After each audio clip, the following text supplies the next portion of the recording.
Hey everyone, I'm Ashleigh Banfield, and this is Drop Dead Serious. I have a big update for you from a coroner, straight from the coroner who's involved in the Elena Moore case. Now, if you have been following this case, Elena Moore is a 39-year-old woman who disappeared in Lexington, South Carolina, over a week ago. So June 11th was the last time Elena was seen, and things started to get very strange after that. Videos popping up, unusual behavior, disoriented, all the rest. And in fact, I did an episode just yesterday with all of the details of her disappearance and the Ring camera video that surfaced and the people who encountered her and had such an unusual just repartee with her right before she vanished. And that's linked in the description, so I highly recommend you check that out. It's quick and you can get up to speed on the case. But yesterday, a press conference was held in which the Lexington Police Department said they found a body, but they would not say that it was Elena. What they did say was that it's somebody who's wearing the same clothes that Elena was last seen in before she disappeared. So that leads us to believe that it may very well be her, but we're not saying it for sure because they said they have to wait for the coroner. And I spoke with the coroner today. Very interesting discussion. The coroner can't say for sure exactly what happened to Elena, and that person is also traveling. But there is a full autopsy scheduled for Saturday. That's in 2 days. And the results of that will likely be made public in about 2 days after that, either Sunday or Monday after that. But what really stuck out to me was the simple question of, did this seem like a suspicious death? Was the cause of death obvious? And the answer was no, not obvious. Obviously, coroner couldn't say a definitive yes or no, but I want to actually read from Margaret Fisher's words, the coroner, because I think it's important to hear exactly what she said to me when I asked all of my questions. Okay, she said, autopsy is scheduled for Saturday at 10 a.m. We do not have a cause of death, and we should have a positive identification on this female by Saturday. I'm not sure if foul play is suspected, as that would be a law enforcement question. At this point, and from my experienced perspective, I could not tell. Nothing obvious at that point. The condition of the body will not be released at this time as the investigation with law enforcement is still going on. We will hopefully know more by Monday, as we should be doing a news conference on Monday morning unless there is an unforeseen circumstance that arises. So that, okay, super interesting to me, because if you find a body in the woods, someone who's been missing, for a week, and that person has been murdered, say shot or stabbed or beaten to death, those things are usually obvious. And so this coroner, quote from her experienced perspective, did not say that this was obvious, right? At this point, from my experienced perspective, I could not tell. Nothing obvious at that point, she says. So now I am left wondering, okay, well, would strangulation be obvious? I would think you'd see bruising on the neck. Maybe not, because if this body, and I'm not going to say it's Elena yet, but if this body had been there for, say, a week in the South Carolina heat, perhaps there was an advanced stage of decomposition, which might make it less obvious to see what the actual cause of death might be, right? Or the manner, like, is this a suicide? Is this an accidental suicide, like an overdose? Is this a homicide, meaning someone did this to her as opposed to her doing it to herself? Maybe those things are just a little too tricky until you've got your autopsy results. That I can fully respect. But at first blush, typically you can tell the big things if you're the coroner. So this just led me to think so much more about the intersection of all the details, right, of what happened with Elena. She's seen wandering in unusual places 6 miles away from her home, but only a half mile away from the Planet Fitness where she was last seen. She signed into the Planet Fitness just after 6 o'clock at night on June 11th. her husband didn't report her missing till the next day. And obviously, when the story became big and the media picked up on it and Elena's picture was shown, all over the press, people started to clue in and say, oh, I actually think I've seen that girl. And they also said that they got a tip last week from a member of the public saying that they had seen Elena, or someone who looked like Elena, in this area, which was what brought the Lexington police to search that area. And lo and behold, they found a body. And it is the body of a woman wearing similar clothing. And you probably saw the black spandex workout tights with an olive colored, athletic top. They said that the clothing that, the body was found in was similar. Still doesn't mean it's Elena, but it leads us to believe it more than likely is. So the investigation's being handed off to SLED, South Carolina Law Enforcement Division, and no one's saying whether it is, suspicious at this time, and we have to wait for that. But in the meantime, there are some weird things that we've discovered. So for starters, Elena's husband's name is Brannon, Brannon, Brannon Slice, and he's former law enforcement, which is interesting.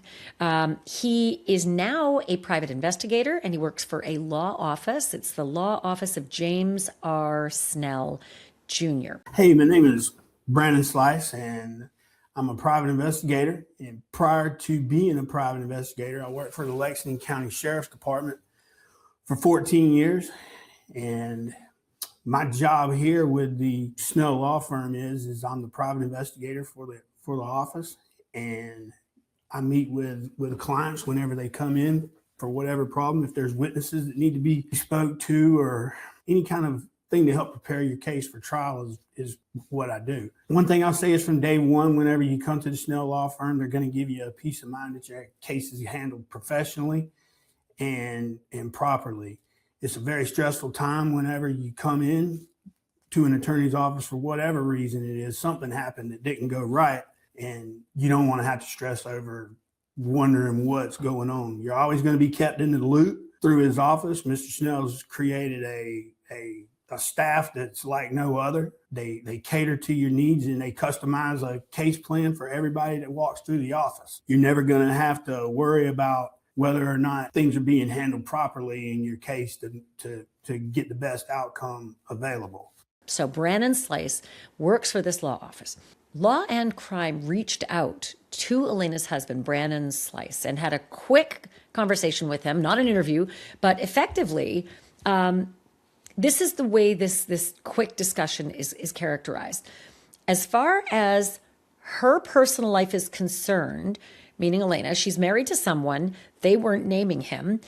They spoke to that person. They said that he said police have advised him not to make comments to the media.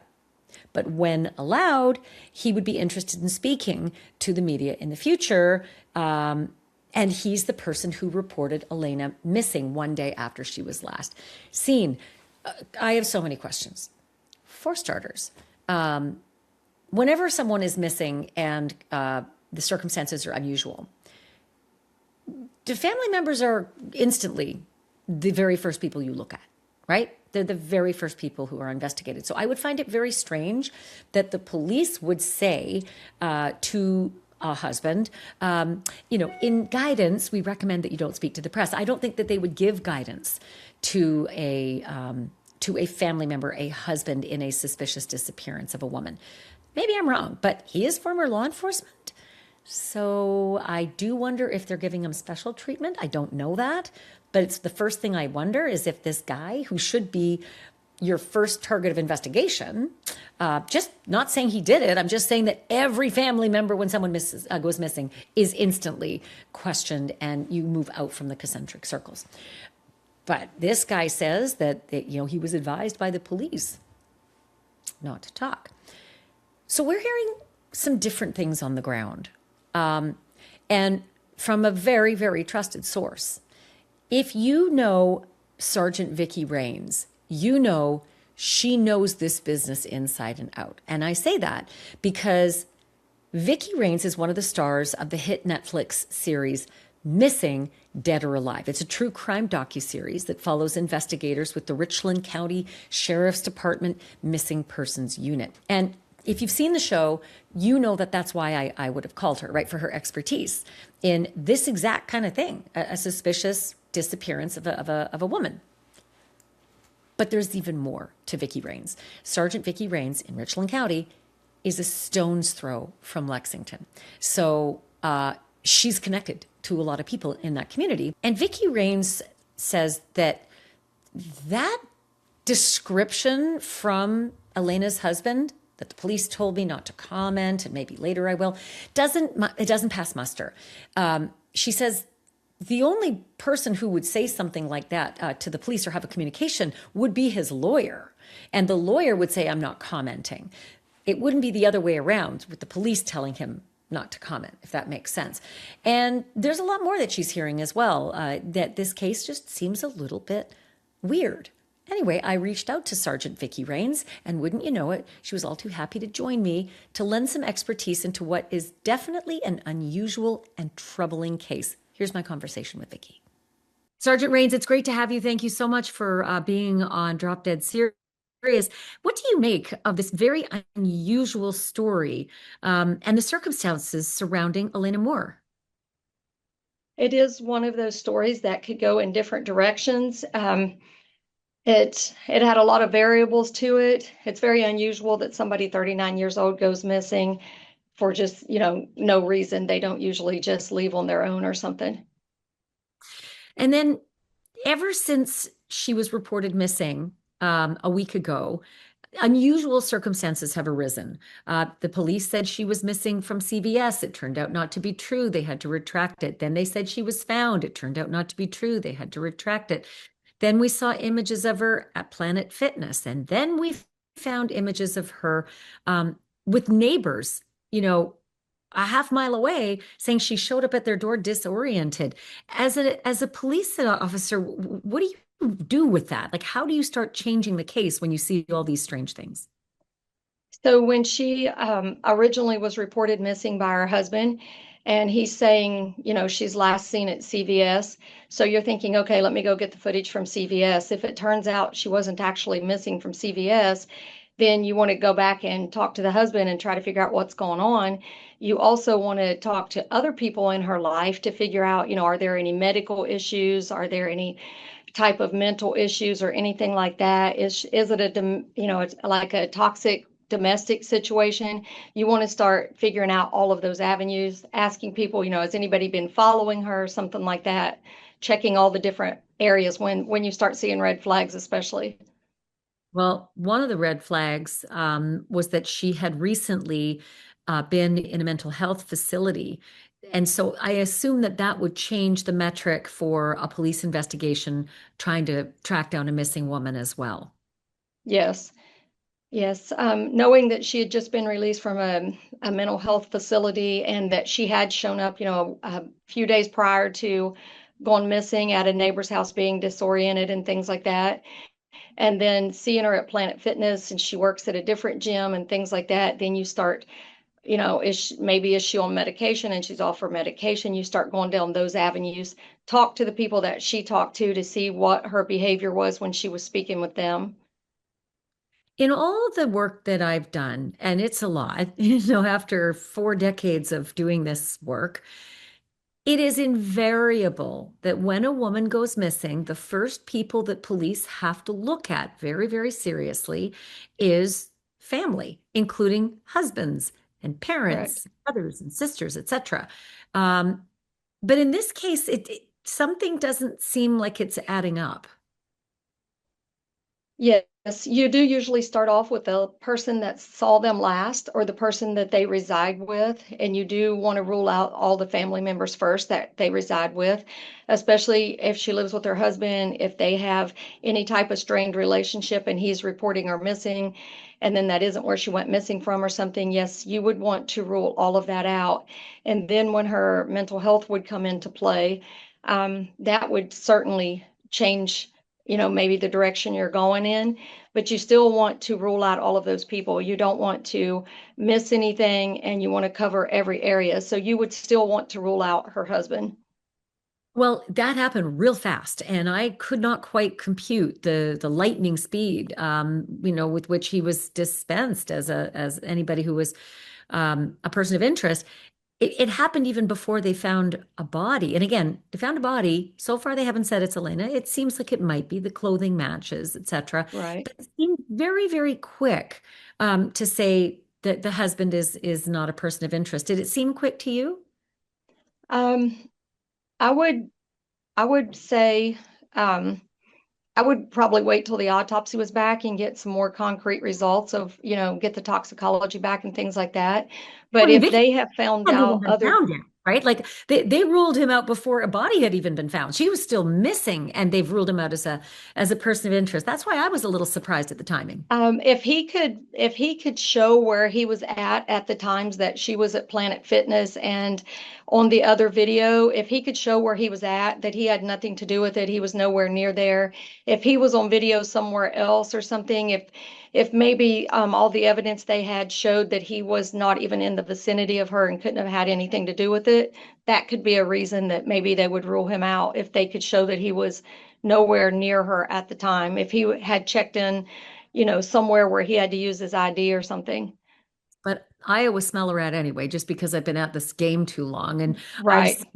I've seen proxy crimes being committed. So A- somebody has a perfect alibi, but they've actually orchestrated someone else to commit a crime. Absolutely. And until you go down all those avenues, police aren't usually quick to rule people out. It just seemed in this case Right. that I agree. I feel the same way. Any of these cases that I've worked, I haven't ruled people out until I had everything back and everything in order. And, you're going to check every area. And like you said, you never know. You never know if it's by proxy or something. So I wouldn't have probably ruled him out, but I don't know, what evidence they have or what their reason was for that.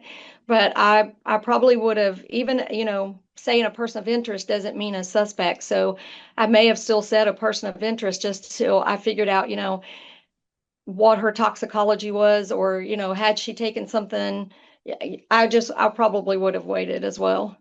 yeah, and there were some odd statements that were made. Law and Crime had a quick conversation with this husband who said that the police had advised him not to speak to the media. Is that the way it works?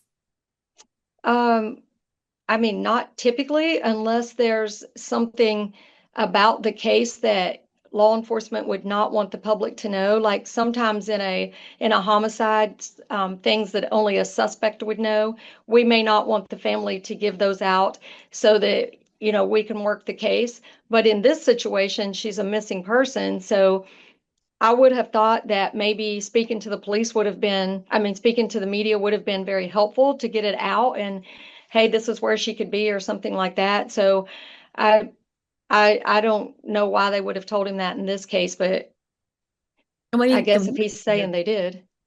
you hit the nail on the head. Usually having the family get in front of the cameras and say, everybody help, find tips, do what you can, be on the lookout, etc. That's usually the MO when a woman is missing, especially a vulnerable woman like she may have been. Um, Absolutely. just checked out of the mental health facility. But I also don't typically see police advising um, people who are close to someone who might be missing. They usually want that person to talk to them. They don't usually Absolutely. advocates. And I think I've that's we're just getting a funny feeling from all this. Right. I've never told family not to speak to the media. As a matter of fact, we have press conferences with them whenever they have family members missing because we are urging the public to please, if you see this person, if you have any information on this person.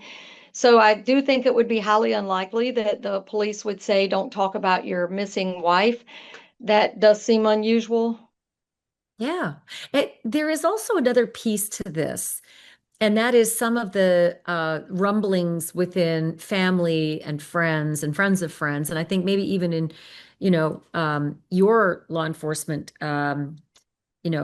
adjacent division, because you're only a few Right. miles away, Richland County isn't far, that there were some marital difficulties or some kind of a relationship issue. Do you know what the background is on that reporting?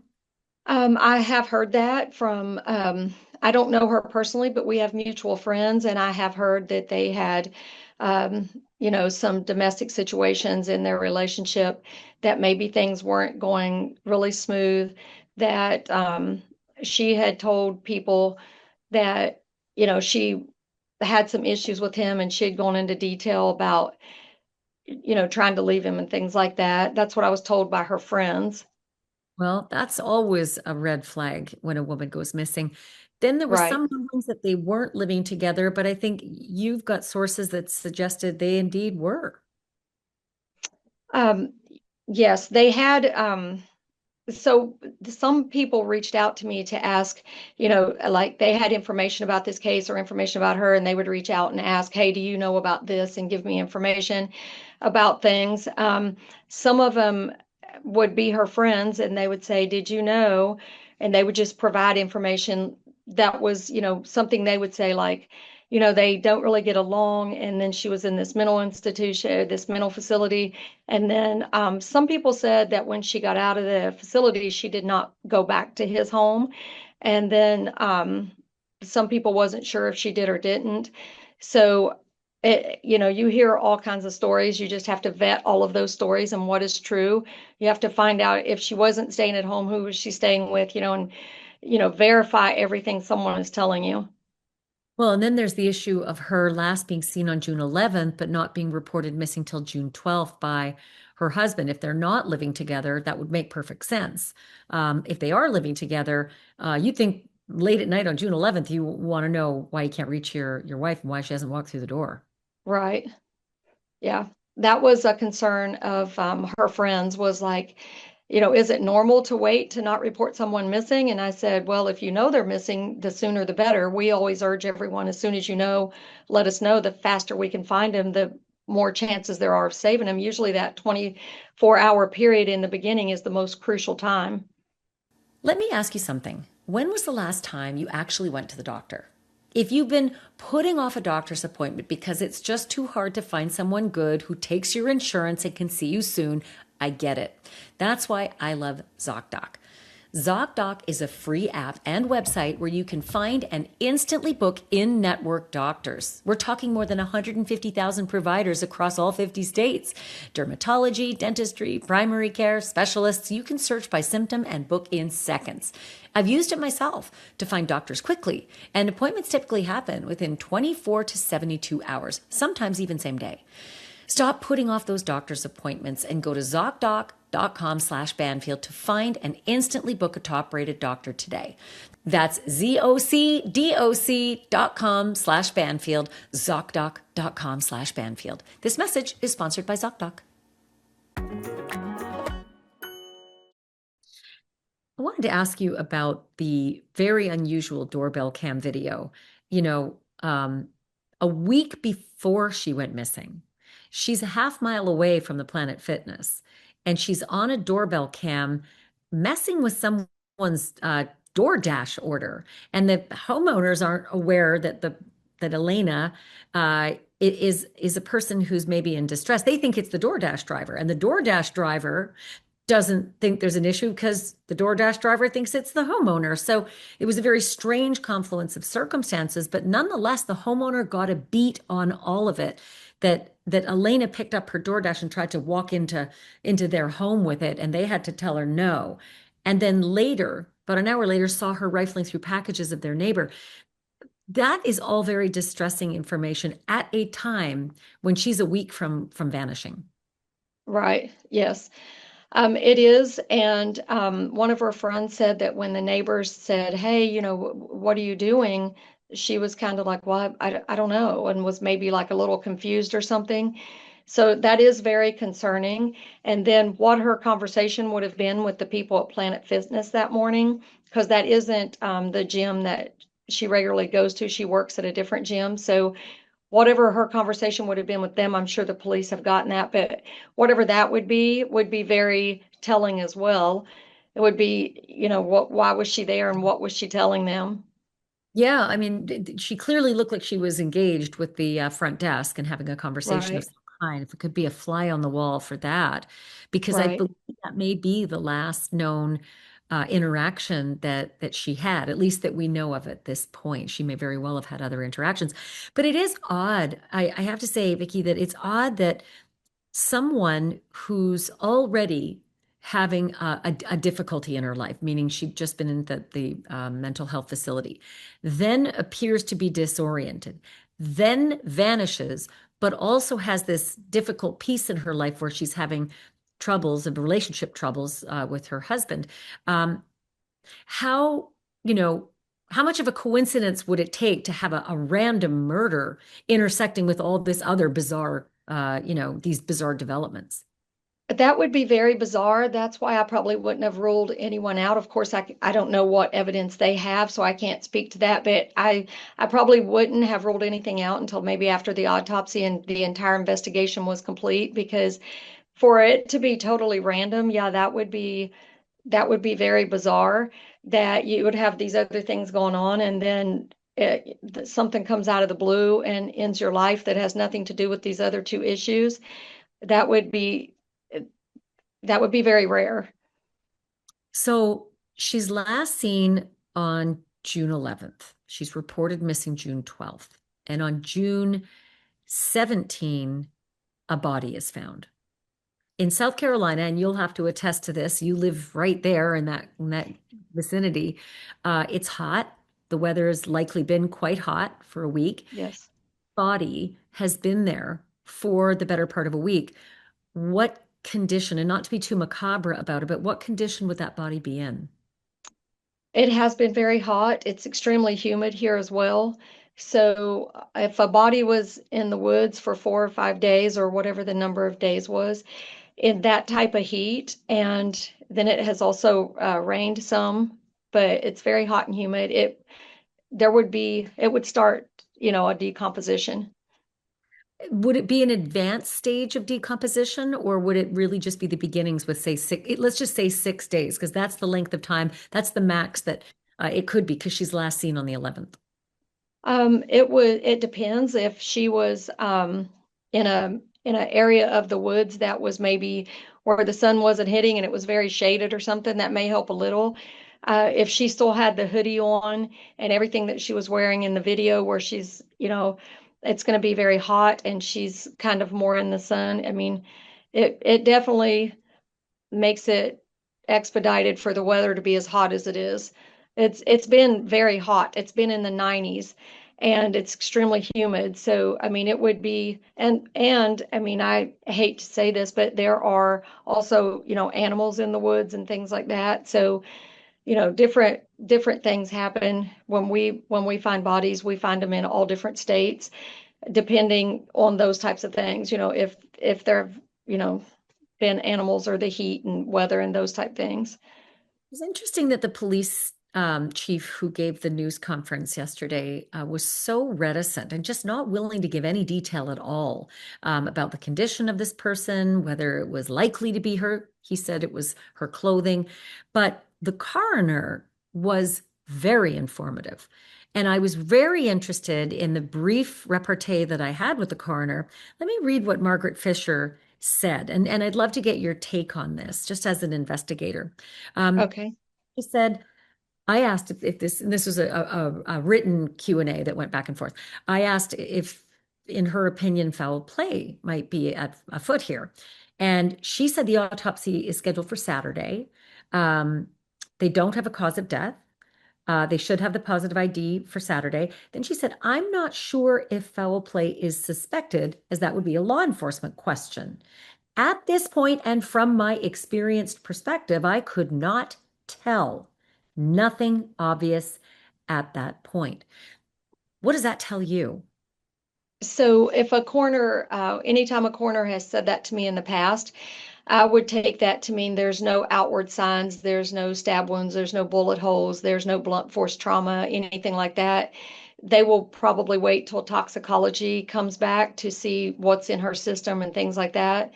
Wait for that type of stuff to get back. If she is saying that by her physically looking at her, she can't see any signs that would have caused this to happen, then I would take it that she means there's no outward signs of Yeah. injury. That's what I thought as well. But then I was wondering about strangulation. That's usually obvious, unless someone's in an advanced stage of decomposition, which was why I asked about the weather. Can you sort of put those metrics together? A week, 6 days out and 90 degrees with humid conditions and animal activity potentially.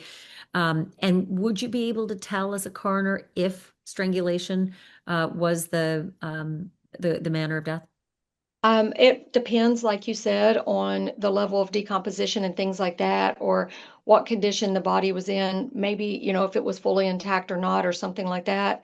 But during the autopsy, a lot of times in a strangulation, the bone will be broken and you'll be able to tell that it was strangulation, even if there is decomposition on the outside, but that would happen during the autopsy. That's the hyoid bone, right? But you Correct. wouldn't be able to know that during the autopsy. You wouldn't be able to see it just from your initial, Correct. right? Yes. And any bruising that might happen, that could be exacerbated by decomposition, correct? Yes, sometimes that could be hard to tell if there was bruising or depending on how they were strangled. I mean, if they were strangled this way instead of around the neck, it would be different. So Mm. it would depend like more when the autopsy took place. And how long does toxicology usually take in South Carolina? It depends. It usually takes a few weeks. It doesn't take that long. It usually takes a couple weeks, So we could maybe. be in limbo for a while. I mean, they could do the autopsy on Saturday and still say nothing outward at this point, still waiting on the tox. Right. Yeah.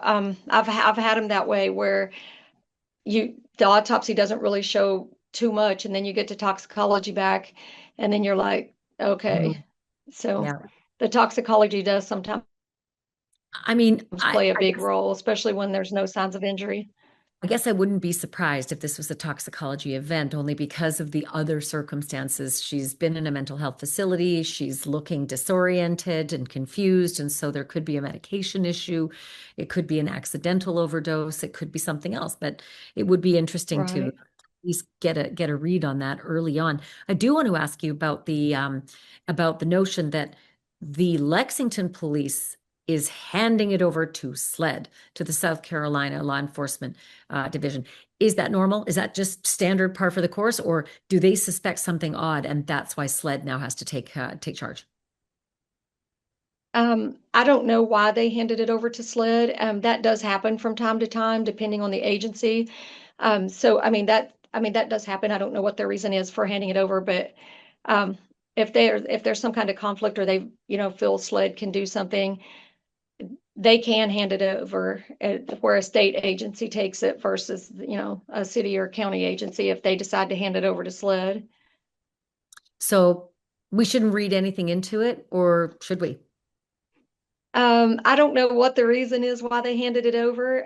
Lexington, the city of Lexington is who was originally working the case.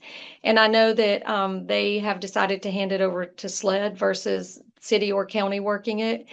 So I don't know what the reason for that is. It could be various reasons, so I don't really want to speculate. A lot of different things can cause that. We at Richland County, we worked our own, so I don't know, why Lexington. I don't know why they handed it over. I'm not sure. Might even be so much as like an asset issue, law Yeah, it enforcement. could be something like that. It could be something to do with resources or something like that. Sure. Is there one question that is nagging when you look at the facts of this case as you've been able to determine them? It is a little confusing that, I mean, for me, I would be like, okay, she had these mental health issues going on where she was disoriented and people were reporting her behavior to be bizarre.